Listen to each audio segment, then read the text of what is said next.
Training in Cold Weather by Bill Starr, February 24th, 2011. The colder months, from late fall through the winter and into early spring, are the very best times to get stronger. More overall work can be done without the risk of overtraining. Recovery is easier since heat depletes valuable nutrients more rapidly than the cold. Yet at the same time, certain rules have to be followed. Nearly all of those are nothing more than common sense, but as Voltaire once commented, common sense is not so common. The advice I am presenting comes from experience and is empirical in nature. I'm sure there have been scientific studies on the effect of training in very cold weather on long distance skiers, mountain climbers, and other athletes who compete in snowy conditions, but nothing that I have ever come across deals with weight training. There's a great deal on training in the heat, but zilch for working out in the cold. But I think my findings are valid since I have trained in rather extreme conditions on several occasions. When I left the employ of the York Barbell Company, I lived in a 13-room farmhouse near Thomasville. The property also had a large barn, corn crib, chicken house, and smokehouse that had been converted to a cozy 2-room apartment. Kenny Moore and Karen Mize lived there. Kenny and I were still competing in both power and Olympic lifting. We pooled our resources and set up a workout area in a space next to the barn meant for parking farm equipment. It gave us protection from the elements, but was open front and back. During the winter, when 2-foot accumulations were the norm on a regular basis, we would have to shovel away enough snow just to allow us to squat, clean, snatch, press, and deadlift. Except for when the wind came screaming through the space, we were fine because we bundled up and sipped from a thermos of hot coffee the entire time. While that was a bit extreme, I recall getting a photograph from a lifter in West Virginia when I was editing Strength and Health. He lifted on a platform in the open, and before every session, he had to spend a solid half an hour clearing the platform sufficiently so he could secure his footing for the quick lifts. He got stronger and with no ill effects. Yet of all the places I trained in during extremely cold weather, the most memorable were the winters at Fiedler's Shed. There was no insulation and no heat.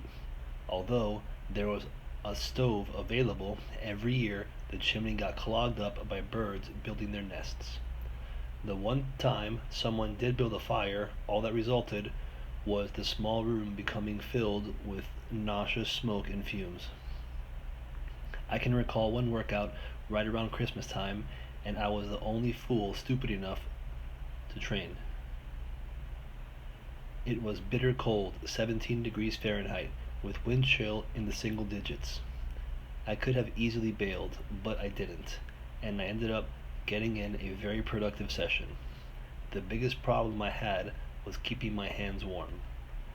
I realized that many lifters resort to wearing gloves in these situations, but gloves didn't work for me.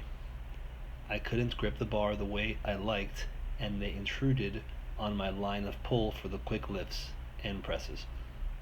Gripping the bar was like gripping an icicle, painful, yet of short duration since I didn't do more than 5 reps on any exercise.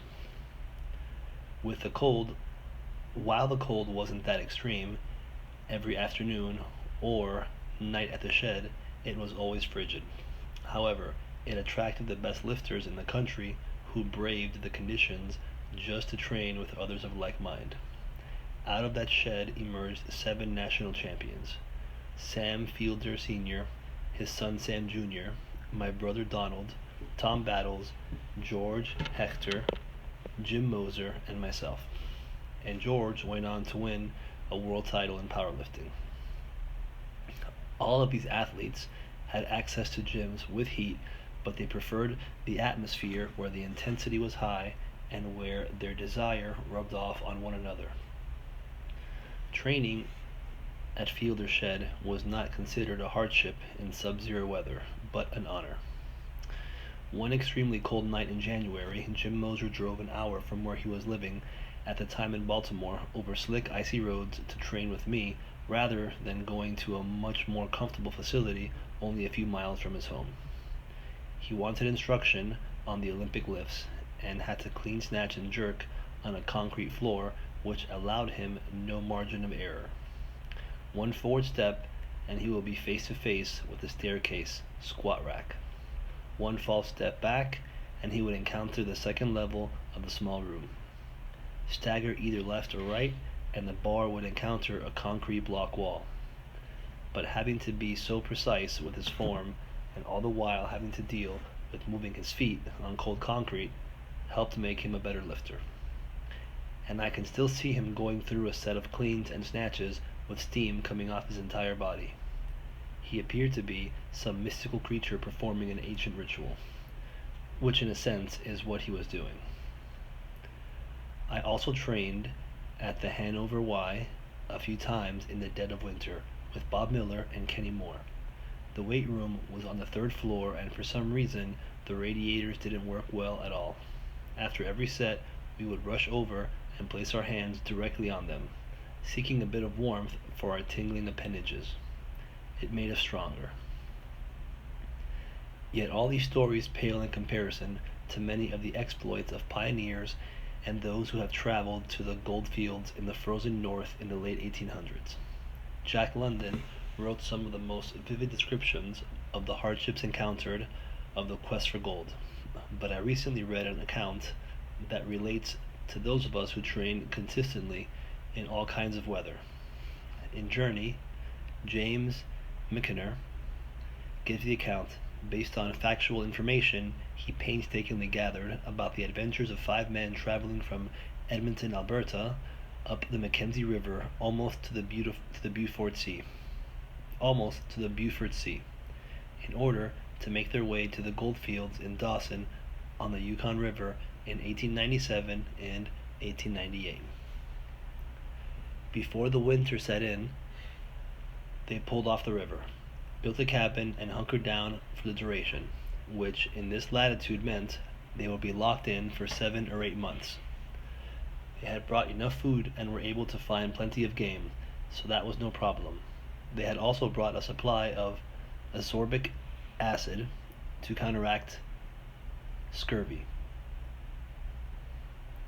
Yet the thing that caught my attention was that they exercised daily despite the extreme cold conditions where the temperature would dip to negative 40 degrees Fahrenheit on a regular basis.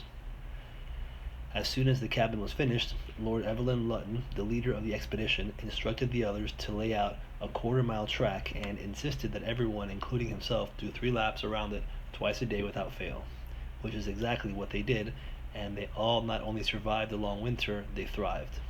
Seems unbelievable, but McInner is renowned for his accuracy of historical events, so I for one believe they did exercise every day just like he said they did. In addition, Evelyn, the Lord of Deal, walked from the cabin to a Hudson Bay outpost at Fort Norman in the dead of winter. He walked down the middle of the Mackenzie on snowshoes and skis. After he obtained the information he was after, he walked back, 50 miles each way. In contrast, we have become a nation of wimps. The NFL cancels a primetime game because of a snowstorm. Parents pick up their children at the bus stop only 200 yards from where they live. I recently ran into a former training mate at the supermarket. I had helped him build a home gym in a building on his property. It was heated but very drafty, though nothing like Fielder's Shed. When I asked him how his training was going, he replied, "It's too cold to train right now. I'll get back to it when it warms up a bit." I talked to an old high school buddy on the phone and inquired about how far he was walking. "I'm not, it's just too cold." "Too bad. I find it much easier to walk when it's cold. I can move much faster, go further, and recover better than I can when it's hot." Taking advantage. Cold weather is the best time to get stronger, and it always has been. That's when competitive weightlifters and bodybuilders really went to work. This is the time of year to pack on some extra pounds. The added body weight helps you to train harder and use more weight on the various exercises. Add 5 pounds and the levers change favorably on nearly all of the exercises for the primary muscle groups. And it's so much easier to gain weight in cold weather than it is in the warmer months, mostly because appetite increases during the colder seasons. This is your body telling you to supply it with more fuel, fuel that's converted to energy to help you stay warm. A part of that new energy can also be applied to moving iron. You can train longer and handle a much greater load in the winter. Then, when it gets warmer, it's a simple matter of shedding the extra pounds if you want to. Since I do not use any heat other than what the tenants below me provide, the room where I train is cold throughout the winter, usually in the low 40s or even the 30s. Once cold weather arrives, I increase my body weight by 4 or 5 pounds every year. I do this by simply eating larger portions of what I normally eat. I really don't change much except that I eat bacon and sausage for breakfast once a week and use gravy over my mashed potatoes. I continue to drink a shake after a workout, and if I desire yet more body weight, I'll drink another before bedtime. Otherwise, everything is about the same.